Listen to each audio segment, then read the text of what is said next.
The state of Michigan has invested in itself as being the place to build mobility businesses. And you see it in autonomous vehicle testing grounds at Willow Run. You see it in Ann Arbor, where they have connected vehicle test grounds in the community. In some places, Michiganders are the first people in the world to see these new technologies on the road. So we have the resources, we have the places, and we have the people to lead mobility.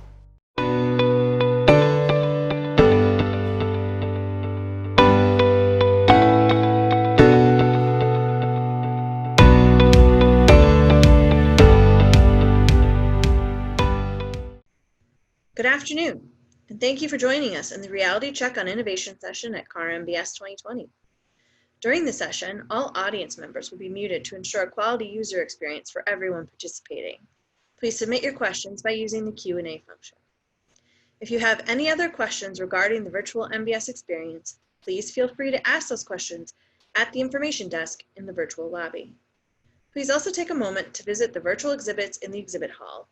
And if you'd like to earn CEU or PDH credits for participating in CAR MBS, please visit our MBS page on our website at www.cargroup.org to access the registration link for CEUs or PDHs. Once again, thank you for joining us today. I'm pleased to welcome session moderator, Executive Director, NSF Midwest I-Core Node, Jonathan Fay. All right, hello everyone. Welcome to this session. This session is called A Reality Check on Innovation. And I was really happy when we put the session together because I think there's a lot of buzz and hype around innovation and what it means, and people always want more of it. So I'm really happy today to be joined by three people who are really represent different parts of the ecosystem and can give us some really interesting perspectives on innovation and how it really happens. So I'm gonna share my screen. Go. Oh, let's see if I can go back. There we go. Yeah, and so I just want to spend a little time talking about our panelists and having them introduce themselves. Obviously, I'm Jonathan Fay. I'm at the Center for Entrepreneurship at the University of Michigan, and I'm joined by Fred Mao, Tennille Houston, and Boris Shulkin, and I'll let them introduce themselves. So Fred, why don't you go first? Okay, thank you, Jonathan. So my name is Fred Mao. I'm Intellectual Property Counsel for Toyota Motor North America and also Director of Patent Licensing for Toyota IP Solutions. I'm joining you from our Plano headquarters, so I'm being sure to follow the COVID protocol, but very nice to meet you. Thank you. Tennille? Hi, everyone. My name is Tennille Houston. I'm CEO and co-founder of AutoGuardian by SmartCone, and we are a new startup. We just kicked off around a year ago, bringing really exciting solutions for safer roads through intelligent infrastructure. Great, fantastic. And lastly, Boris. Hi, everyone. I'm Boris Shulkin, Senior Vice President of Technology and Development, and I'm joining you guys from Magna International US headquarters in Troy, Michigan. Great, thanks, Boris. And just to get us started, I just wanted to do a very kind of quick overview of innovation and introduce some high-level concepts that will help us get going and thinking about the different initiatives that these folks are actually involved with. And I think the theme for today is, in my mind, collaboration. In my job, I get to look at innovation across multiple industries. And so there's some really interesting characteristics of the mobility space that make collaboration super important. And hopefully in my talk, I can bring that out. So just to start, there's some quick definitions I'd like to throw up there because, when people throw out the word innovation, it means a lot of different things to different people. And so these are the definitions that I use, which is invention is the actual creation of something new. Innovation is actually the process of taking that new invention and then figuring out how you're going to make an impact on society and really getting it through, manufacturing all the way to market and scale. And then entrepreneurship and intrapreneurship, because many of you are in large companies, that's really the job of some person to really create that environment where innovation can actually occur. So that's some basic definitions for us to use today. But I also want to talk a little bit about how technologies go through different cycles. And we've seen this pattern over and over and over through different industries, where a new technology comes on and then people get super excited about it. Like, oh, it's going to change the world. We're going to be able to do all these different things with it.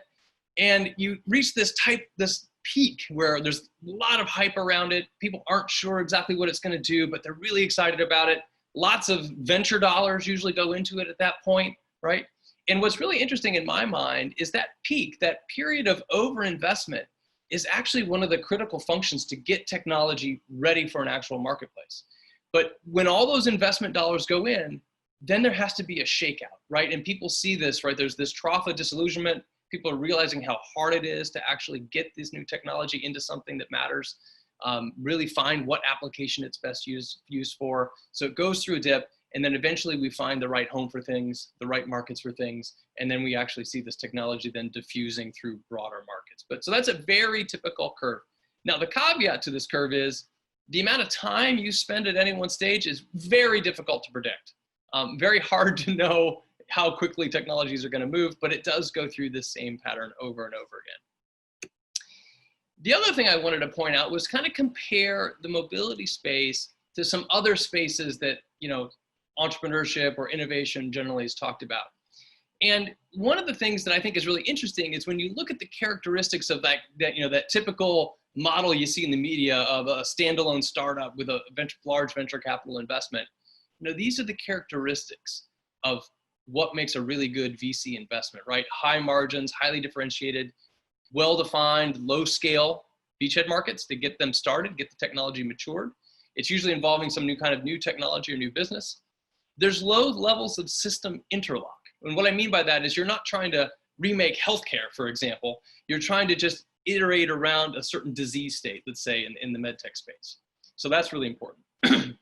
And then low capital expenditure up front and low regulatory and safety compliance. And you can see how different industries kind of match up against these. And you can see for mobility, it has certain challenges that say consumer software doesn't have. Biotech has some of them. And then the energy space is actually, I think, a little bit worse than mobility in terms of this kind of model. And so I think, given this, that's why collaboration is so important in terms of innovating in the mobility space. Because if you think about it, you need a lot of different pieces to come together, right? You've got the economics, the technology, you got the policy piece, you've got the environmental piece, and also you've got the communities and the societal piece as well that have to come together. It's a very complex ecosystem. In addition, you've got different players, right? You've got corporations, academia, governments, and startups all trying to work together to get these technologies and get the impact that they're looking for in terms of creating the future. And we've got a lot of those different pieces actually represented today on the panel. And so I'm really excited to introduce Fred Mao, who's going to talk about his initiative at Toyota. All right, Fred, take it away. Okay, thank you, Jonathan. Trying to share my screen here.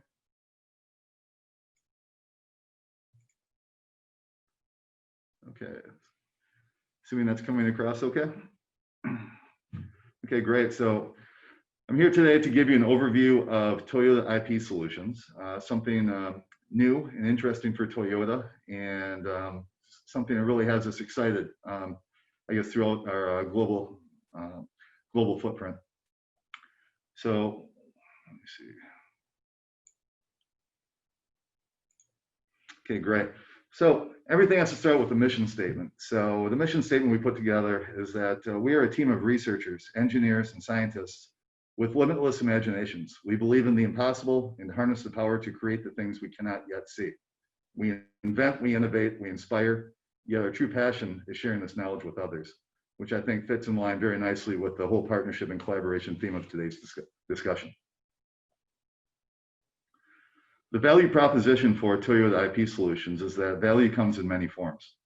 Our goal is to fully understand the scope and value of our intellectual property assets. Not to do so would be a great disservice to ourselves and the substantial amount of R&D efforts undertaken by Toyota globally. One of the numbers we put out there quite often is just to show and quantify the amount of R&D spent by Toyota is the $1 million per hour.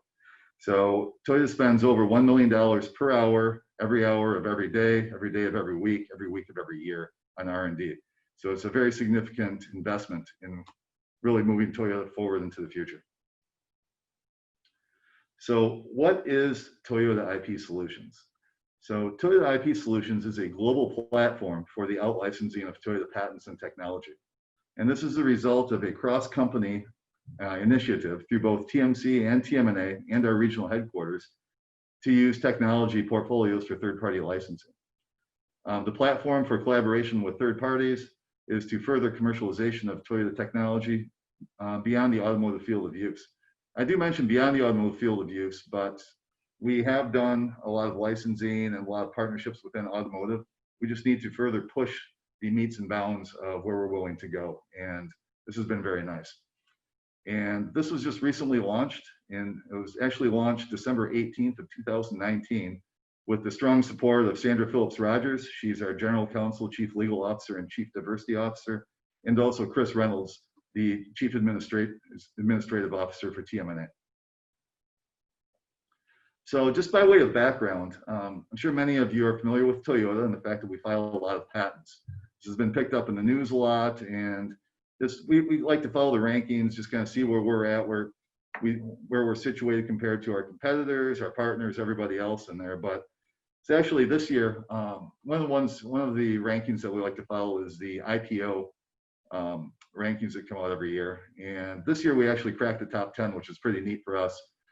First time we've been there, and we're continuing to file. But this year we were the #1 automaker for US patents and number 10 of the global companies for issued US patents. So I think this very strongly demonstrates our commitment to R&D and also the need for intellectual property assets moving forward. So a little more background. So this whole platform was not established overnight. This actually took over 9 years to really get to where we are today. And that 9 years included substantial nemawashi or consensus building with global stakeholders throughout Toyota, whether it's Japan, Europe, North America. We needed to really get everybody's support before we could really get this stood up.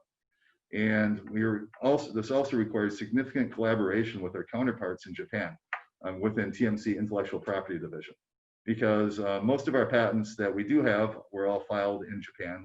Significant amount of our research and development activities also occurs in Japan. So we really need to coordinate to really identify key assets that we could include in the program. We also perform significant benchmarking with third-party entities. For example, I spoke a lot with our friends at Ford, IBM, Sony, University of Michigan, Philips, and many other companies. I think, especially within Toyota, we have a lot of good relationships with a lot of different companies, and many times we bounce different ideas off each other. And I was very lucky to be able to take advantage of that. And then lastly, one things we really had to do, and took a while to do as well, is to create the processes to support the global activity. And in setting this up, the way I broke it down was into phases. First, we needed an establishment phase whereby we really built out the infrastructure to support what we're trying to accomplish. We then did a pilot phase, just picking out a couple of technology portfolios to see what would work and what wouldn't. And then based on the piloting, we then began to scale, and then we globalized. So now we are through the globalization phases as we're working very closely with TMC and our colleagues, not only in Japan, but throughout the world to really continue building the platform. So as far as the technology offerings go, the initial portfolios that we selected for the platform were based on technology developed by our North America business units. In particular, we selected portfolios that were developed in Ann Arbor, Michigan by our Trina group. And the initial focus was the structural color, bioactive materials, thermal management, and nanomaterial technology portfolios. And the reason we selected these is that they have broad applicability, we feel, outside the automotive industry. So it was really a good opportunity to push the technology into areas that Toyota didn't really have access through key partners.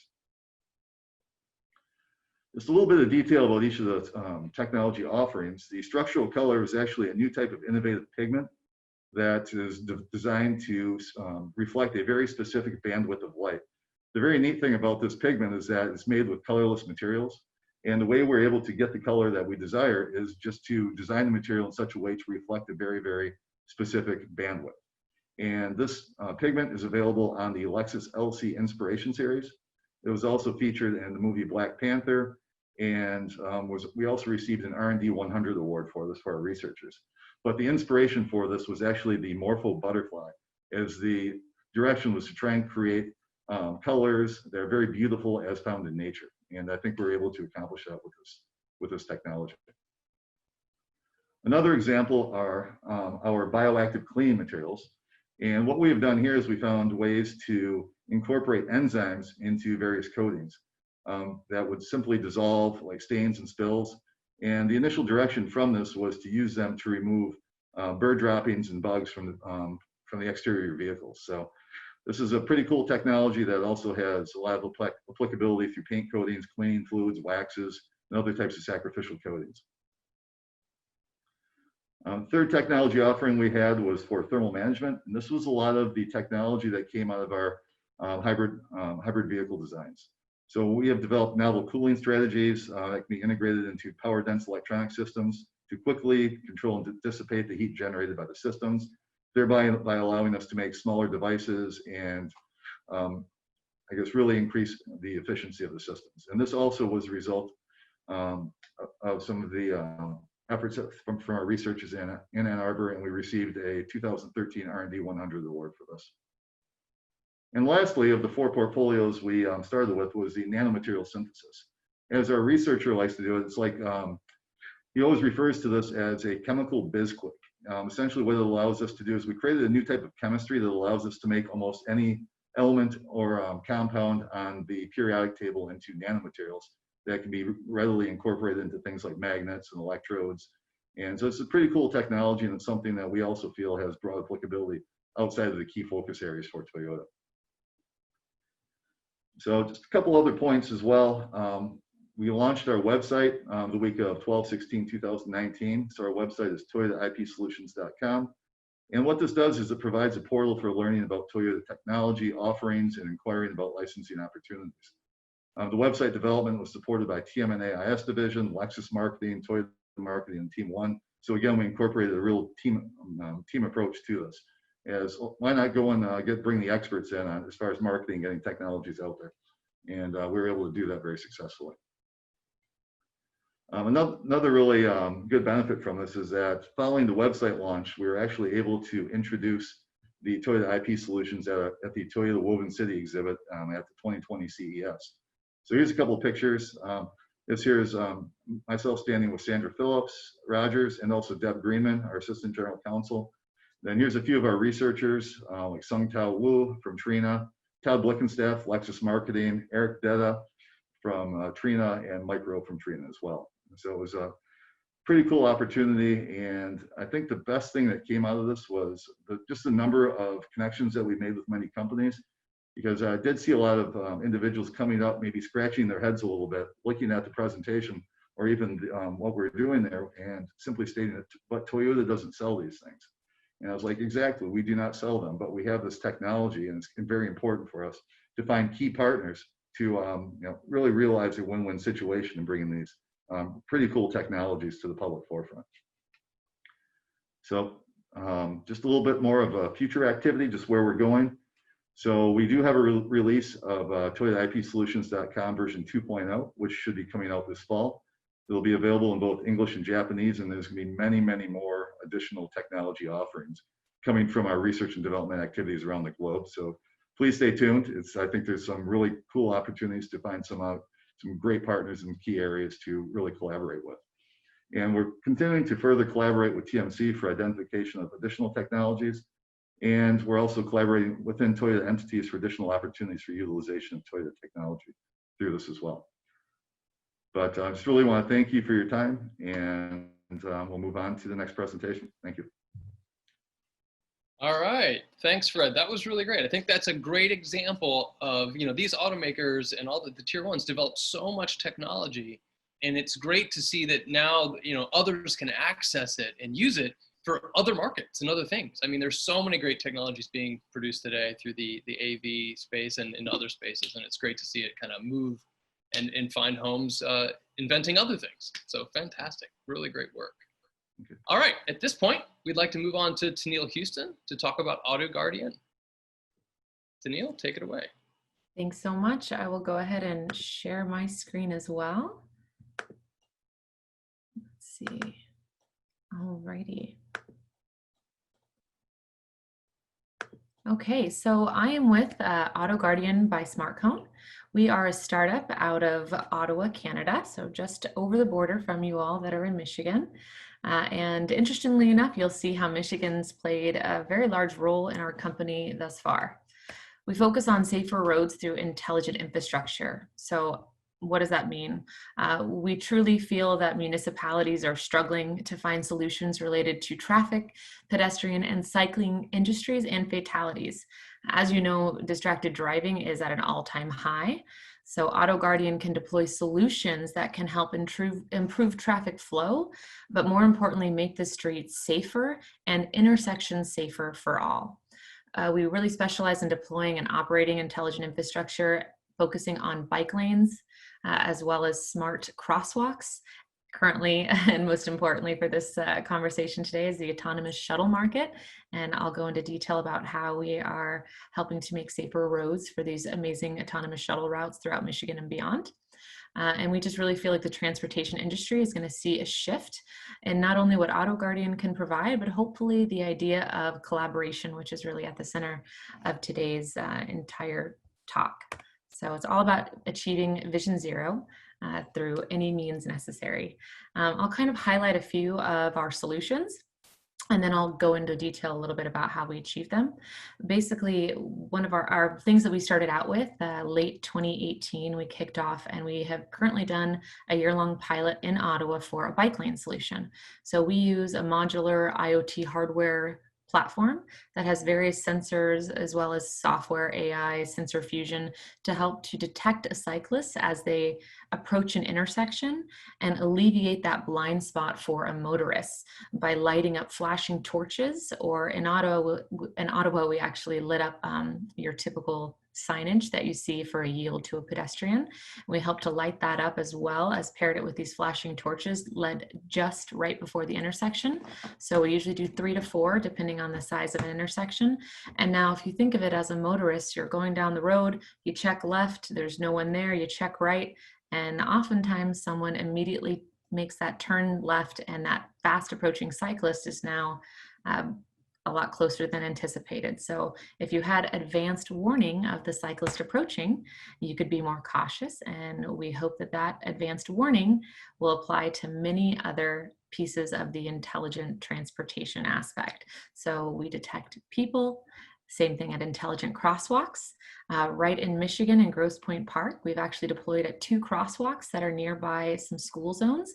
They were unsignaled, so we brought off-the-shelf rapid flashing beacons and installed them on either side of the road, and our device will actually detect a child or person that's about to cross, and before they get into the road, it's going to automatically flash the rapid flashing beacons to help bring that advanced warning of the pedestrian, and hopefully get cars the time they need to act safe, right? So they can slow down ahead of time, they have that increased visibility, and we hope to calm traffic in those highly trafficked intersections, right? Especially those unsignaled intersections that need a little bit more visibility.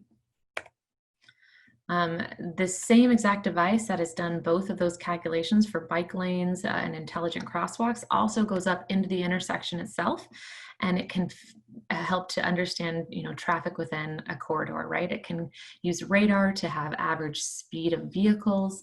You can actually set alerts to a user-friendly dashboard that actually the chief of police that's in Grosse Pointe Park, Michigan, can actually get into their dashboard and see average speeds of traffic in this area and see, what else is needed besides these rapid flashing beacons to possibly calm traffic, give actual evidence to understand whether or not they should add a signal or if the extra light will do. So we also can use artificial intelligence to count cars, pedestrians, cyclists. We can add timestamp data, environmental monitoring, gunshot detection. A lot of really cool sensors are out there that we can integrate into this device and be able to capture that valuable data that a municipality needs. Another way we can utilize it again is, think about events or emergency medical services. You can have a safe perimeter set up easily. So the same exact device that goes up on the utility pole can be dropped in a safety cone, and you can set up a safe perimeter for an accident that has LiDAR. And when LiDAR is triggered, same thing, that pedestrian could know right then and there, okay, there's, don't cross this line because there's a police investigation, or, just trying to keep the streets a little bit safer by using technology. And this brings us into the connected and autonomous vehicle space, which is why we're a part of today's conversation.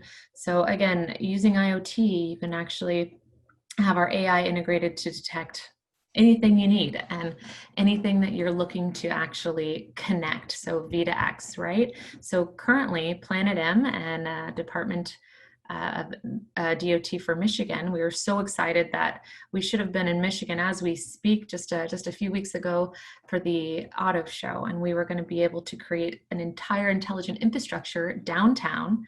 We're integrating with an autonomous shuttle. So we partner and have that large scale collaboration to help bring advanced non-line of sight visibility, backup sensor data to an autonomous shuttle as it travels throughout a corridor. So right now, autonomous vehicles have that amazing bubble of technology around them, but they can't see a mile, 2 miles, 3 miles down the road. So by having that intelligent infrastructure connect, you can actually tell an autonomous shuttle in advance that there is, whether that be an event or an accident, traffic jam, anything that's very last minute, you can actually connect that to the autonomous vehicle to help make better decisions. And we call it basically a route clearance. And we also connect that with the vulnerable road user. So the pedestrian on the street that maybe isn't understanding of the technology. We have amazing smart torches that light up in a bike lane, or you add a speaker to them, and now every single autonomous shuttle stop, you can actually communicate with the pedestrian and let them know that there's an autonomous shuttle approaching.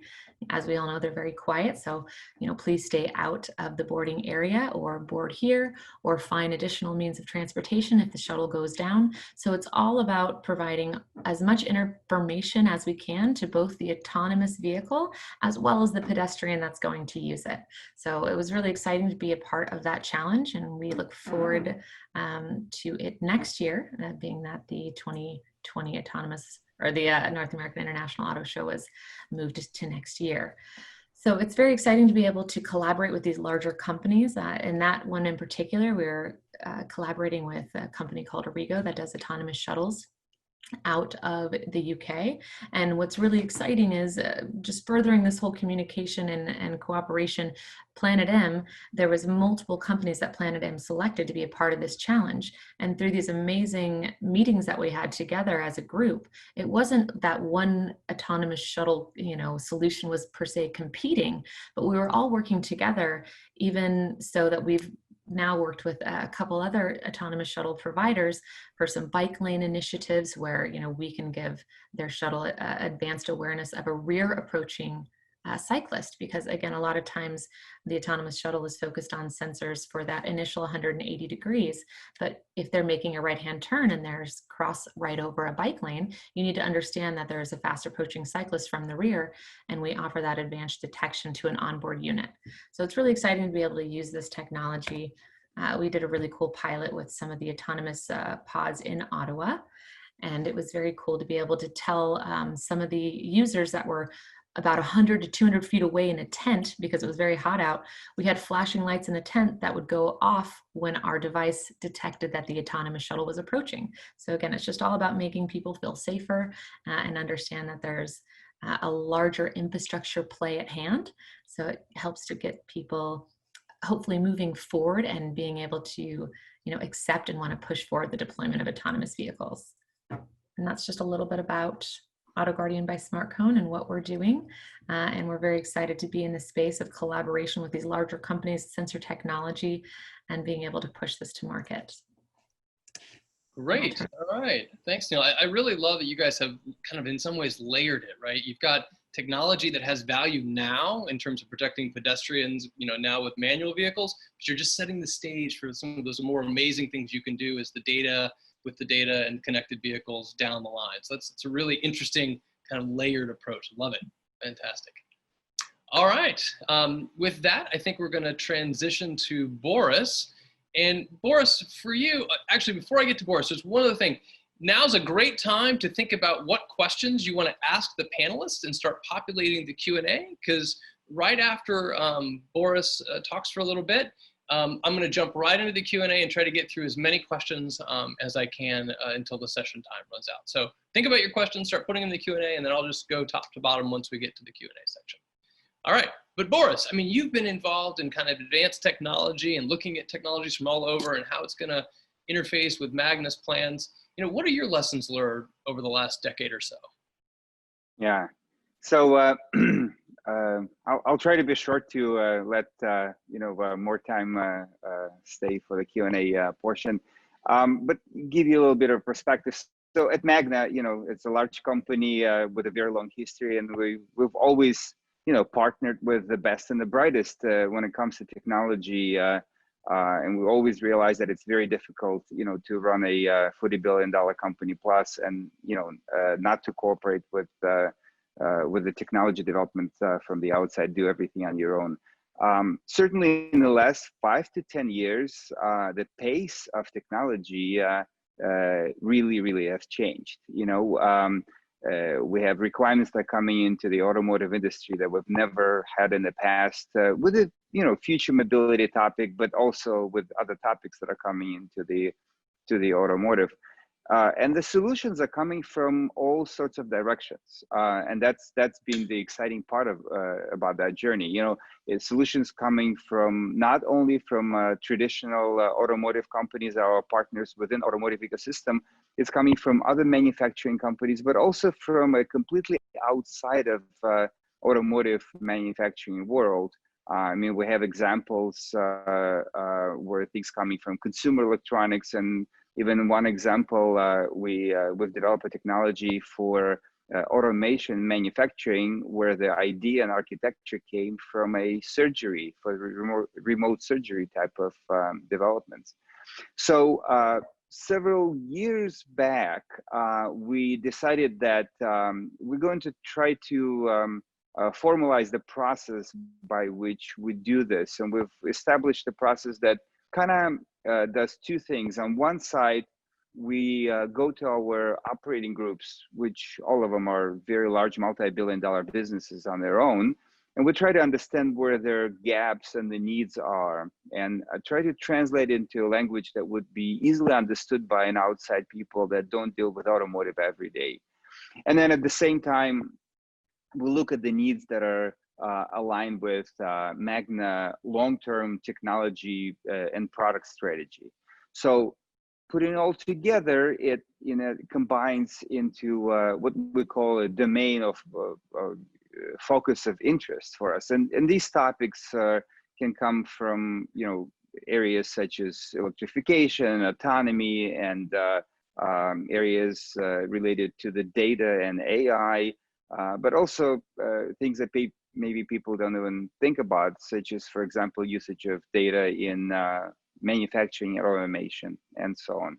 And then we go into the process what we call an open innovation, which essentially consists of us working with multiple entities from the outside, entities like venture capital firms, startups, incubators, accelerators, universities, and so on.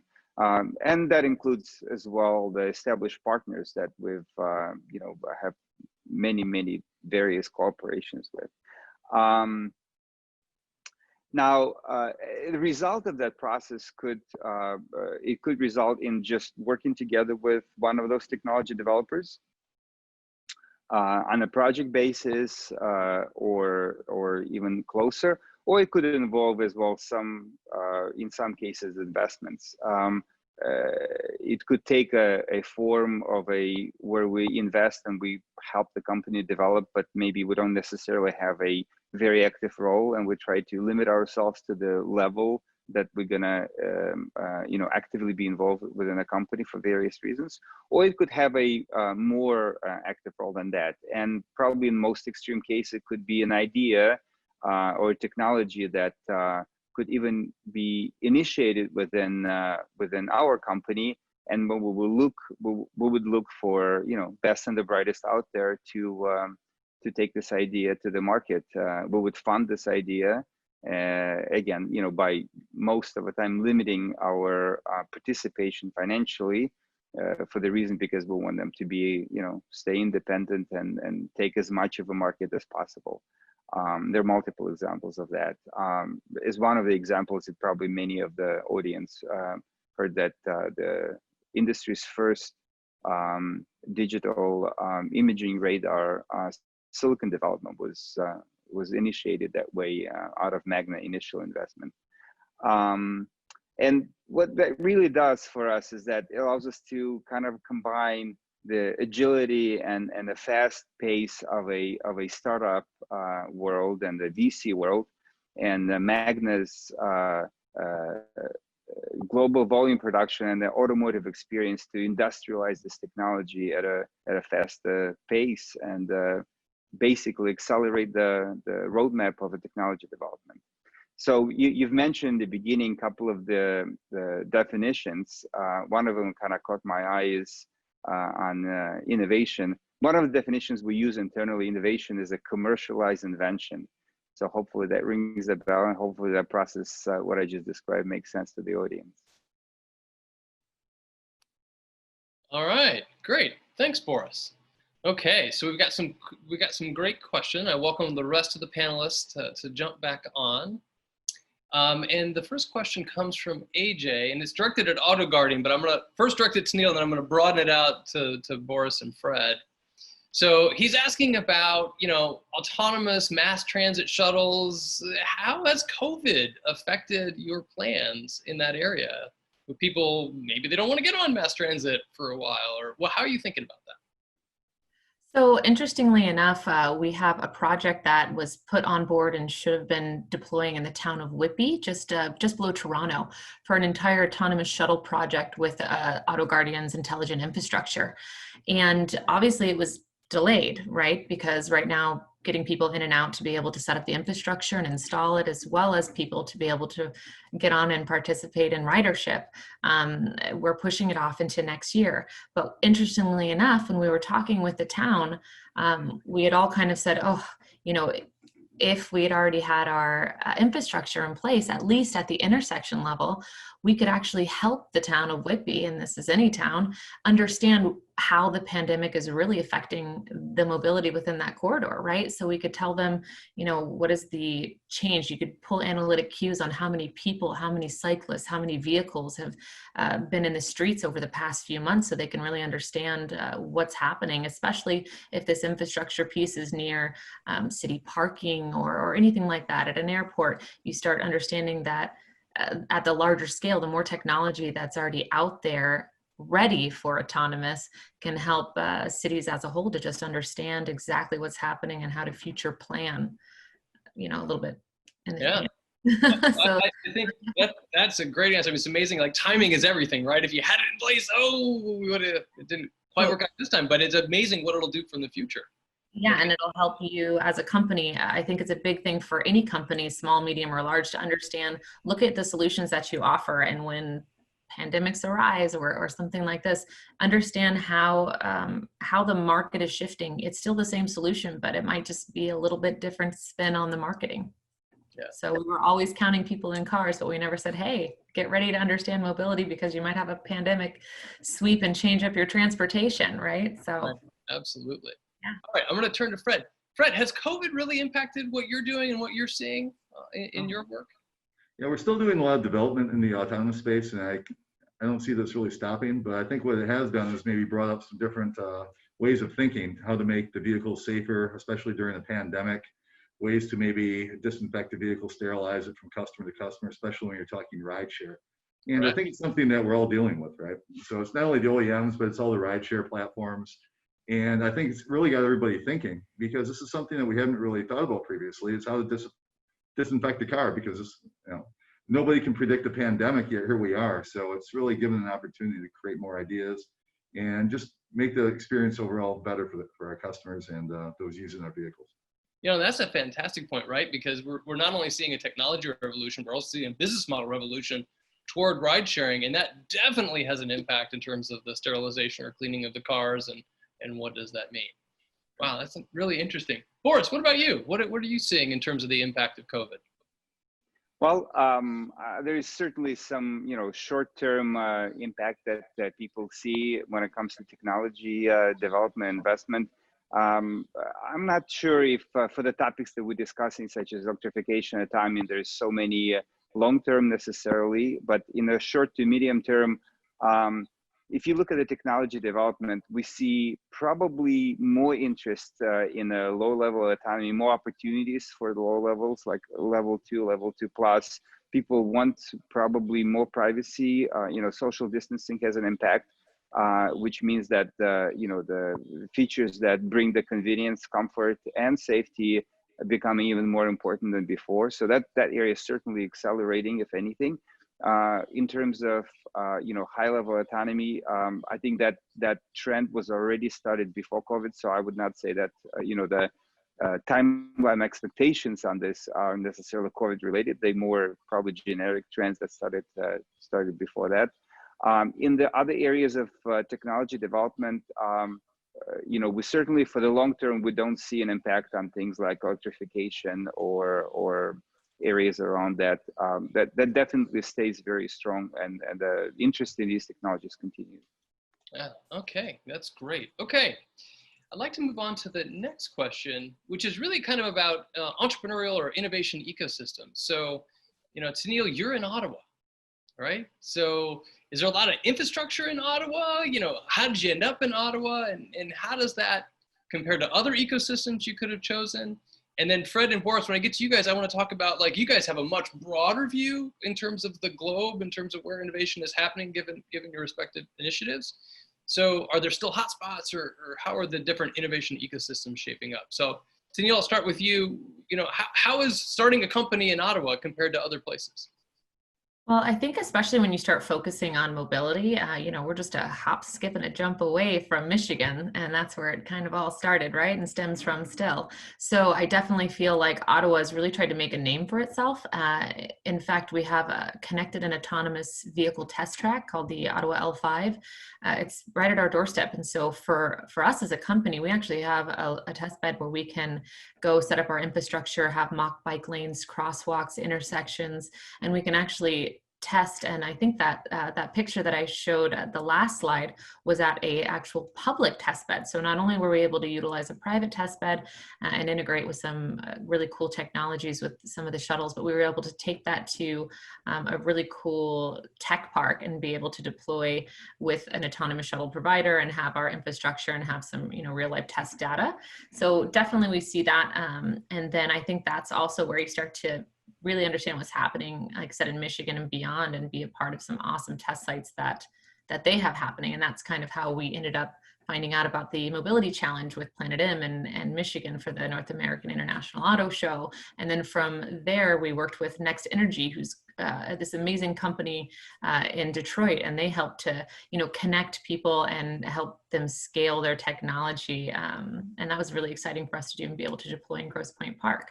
So it's all about just finding where you're at and making the best technology happen, and then getting the word out. Great. How about you, Fred? I mean, you're seeing different people interested in your technology. Are there hotspots, or is it pretty much happening everywhere? What are you seeing? Well, we have a number of regional headquarters across the globe, and historically, I think a lot of the R&D activity was more siloed, where everybody's certainly working on certain aspects. But at least over the last 5 years, from what I can see, given some of the new initiatives, also some new companies that we formed, it's becoming more and more collaborative. So really, I don't really see the hotspots. I just see maybe different perspectives coming from different regions. Like maybe a customer experience in China might be a little bit different from something in the United States, which would be different from something in Europe. So there's always going to be kind of the regional direction, but I think together as a company, we're really doing more collaboration globally than ever, and we're really seeing the results from that. All right, thanks, Fred. How about you, Boris? Are you seeing still certain hotspots, Bay Area, Detroit, or is it really spreading out in terms of where the technology is coming from? Well, I guess there's two parts to the question, right? Overall, there are certain suspects, and this is where a lot of the technology in the hot area is being developed. We've done a lot of work in the Silicon Valley, of course, right? And Texas has been very, very I would say active. Boston area, that when it comes to North America, those are the probably three strongest. We've done a lot of work in Israel, of course. Significant amount of work has been done in China, but not sure if it's COVID or not COVID related, but these are becoming more geographically isolated when it comes to investors. And certainly in Europe, there's 2 or 3, London, Berlin, and Paris being the 3 areas. The other part of your question, I think, is the impact of COVID on the, geographically what is happening. This was, for me personally, has been one of the interesting surprises that we do a lot of work right now globally in the area of technology, not just development, but also industrialization of technology and testing and validation globally across the world. And to my surprise, that work pretty much has been, going on with, very little interruption given what we've been, served this year. So, very, very pleased to see how much of that continues on. And, if you can think of a global technology launch for a global OEM where the validation needs to be done in, a couple dozen countries at the same time, with vehicles being shipped around and, millions of miles being collected for testing and validation, all of that continues on. That's pretty amazing to see under the conditions that we're in today. So hopefully that addresses what you were asking for. So I would say that, or maybe one more thing you've asked about, I think, on investment in general. So there's definitely a feel within the VC community that it's a time for them to, I wouldn't call it necessarily completely step back and rethink, but there's definitely a breather point. Some investment still continues. We see that, series being closed continuously, but there's definitely an opportunity, I think, for some of the money that's been sitting on the sidelines is, to kind of reevaluate maybe not the trend necessarily, but the timeline for those trends. We see this happening right now. Well, I think we'll just dovetail that right into the next question that someone asked is, how do you value it, right? How do you, when a new innovation comes across your desk, what are you thinking about as you're trying to do a evaluation of an innovation? And I'll get to Tennille and Fred and get their answers in a little bit, but Boris, how do you go about that process? Well, remember the definition that I offered to you earlier that we use for innovation is a commercialized invention. I think this is the key, right? So the way we look at it is always, from, of course, multiple perspectives. Technology is important. The potential in the market for the technology is important. The team is very, very important. But an overarching thing is, what is the overall opportunity for what we're talking about under the assumption that this works? If I were to make assumption that technology is good, if I were to make assumption that the team is good and the team can pivot whenever necessary, if necessary, and 99 out of 100 cases, it's always necessary, right? Under all of these assumptions, if I can paint a path to commercialization and what that path looks like, both technically, commercially, volume-wise, which programs is going to go on. And that could be, a 3-year, 5-year, 10-year, doesn't really matter, right? What matters is that, does that path exist? And then once you look at it, it becomes fairly clear how to evaluate it. All right. We don't have much time left. Fred, I'm going to give you 1 minute. Tennille, I'll let you close us out with 1 more minute. All right, Fred, go. How do you value stuff that you're? Well, it's a very good question. It's really on a case-by-case basis. But even to follow Boris's point, our primary objective when we're developing innovations is to really further our products. So we first look at everything from what's the overall value that we can add to our products? Could we make our products more exciting, more safe? Really looking at it from that perspective, and then really proving out the technology to ensure it works. The platform I'm talking about today is really follows that. And so the premise that I talked about earlier is that value comes in many different forms. So aside from the commercial impact to our actual existing product line, which is the most important, we start looking at other types of opportunities, whether it's licensing or co-branding, or maybe cross-licensing, or maybe even utilizing some of your technologies for equity investments in startups. So there's a lot of different things out there on the table. And I'll be honest with you, we do not really have a one-size-fits-all template. Technology and innovation comes in many different shapes and forms. Sometimes it takes a little more to get it into the mold you need, but we have a pretty open kind of process right now, and I haven't turned anybody away, and it's we're just trying to take it as best we can as we move forward. All right, that's great. All right, Tennille, I'm gonna let you wrap us up. You know, you're on the other side of the table. Right. So how do you approach investors, and how do you value yourself and make sure you're getting a good deal? Well, I think it's really important for a company to make sure that they make their mark and have something that is unique, that next little step, however small or large it may be. But you have to get there by understanding the needs of your customers. I think you need to really be open to collaboration between companies. And time. You know, our parent company is what started it all, Smart Cone Technologies. They had this big vision of a modular platform that could be used for endless opportunities, from asset tracking to worker safety to intelligent transportation. And before they just went out and said, you know, let me have this entire massive thing that you want to come invest in it, investors would freak out. You know, that's too much. They need to see, you know, certain sectors. And that was the idea of creating, you know, we're the first subsidiary, Auto Guardian by SmartCone. We did that by winning contracts, talking with big customers that were part of these contracts, going to government organizations that said, wow, you're onto something. Like Ontario Centers of Excellence is something that has an autonomous vehicle innovation network grant. And that was our first big push for Auto Guardian, because they said, yeah, we want an autonomous shuttle in our town, but we want it to be safe. We want the people around it to know that there's extra safety, more than what you've seen out there before, because there's still pushback. And that's when, you know, we said we have that. So not only can we help you understand the mobility, but we can provide that added layer, do that extra piece. So again, I think it's just important for a company to really dig down deep, find something new and exciting, utilize this new market, especially with autonomous vehicles. There's so much out there that you can try to find your niche. And then don't be afraid to reach out to larger companies, you know, Toyotas, GMs, all of those types of people. They're all looking for the latest and greatest innovation. So be confident, reach out, and grow. All right. Well, thanks, Tennille. Thanks to all of you for joining us today. We are at time. And thanks to everybody who put in questions. I couldn't get through them all, but I'm sure the panelists will look them over. And given that some of you have your names up there, they can probably reach out and give you some answers. But thanks to the three of you for joining me today. And thanks to everyone who participated. All right. Take care, everyone.